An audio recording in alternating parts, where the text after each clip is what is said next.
Asato bụ ndị n'Imo ka ejigoro N250 n'otu wee kwado azụmahịa ha. Ya bụ amụma nkwado nke bụ n'Imo Town Development Union NTDU na hichapụ bekee chịkọbara ya bụkwazi oge adị wee gbape ogige nkụzi akaọlụ dị iche iche nke bụ Senetọ Uche Ekwunife lụrụ ya si na ndọta NTDU wee ọnọdụ na ama egwegwe n'Imo kansụl njikọ ọka. Ngozi Obileri jere ebe ahụ n'aha ABS wee weta akụkọ ịga n'ugbu a.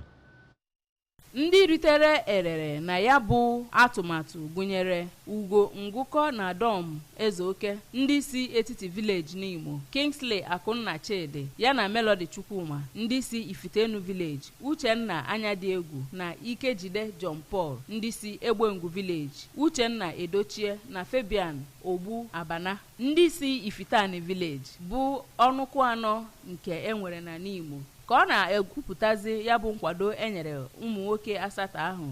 ahụ ka onye isi zuzugbe nke NTDU nke ndị ntorobịa bụ Maazị Gold Obiefuna kọwara na ya bụ atụmatụ bụ iji wee gbaso atụmatụ Anambra steeti gọọmenti wepụtara iji wee kwado ndị ntorobịa ma mee ka ha na-aga n'iru. Maazị Obiefuna kọwakwara na ụdị ihe ahụ bụ nke a ga na-eme kwa mgbe n'obodo ahụ ka e wee nwee ike hụ na ndị ntorobịa ahụ na-eto ma nọrụkwa n'otu aka ahụ nyere ndị ntorobịa ibe ha aka n'oge na-adịghị anya. Na ya bụ mmemme ka ụfọdụ ntorobịa ndị obodo ahụ nubatara n'ime ya bụ egwegwe square na-achụsasị ndị mmadụ na-emebi ihe ha na-eme, mana maka osinadị ya bụ mmemme bụzi nke na-abịa na njedebe oge ya bụ mkpamkpa kpara. Ka osinadị ya bụ n'Imo Youth Empowerment Program bụ nke anọrọ ụnyaahụ wee wube otu kọmiti nchere oge na obodo anọ dị na n'Imo, ndị ga na-eleta otu ha dị iche iche n'obodo ahụ anya ga-enye oge ha mere nhọpụta dịka o si gbaso iwu ha nyere,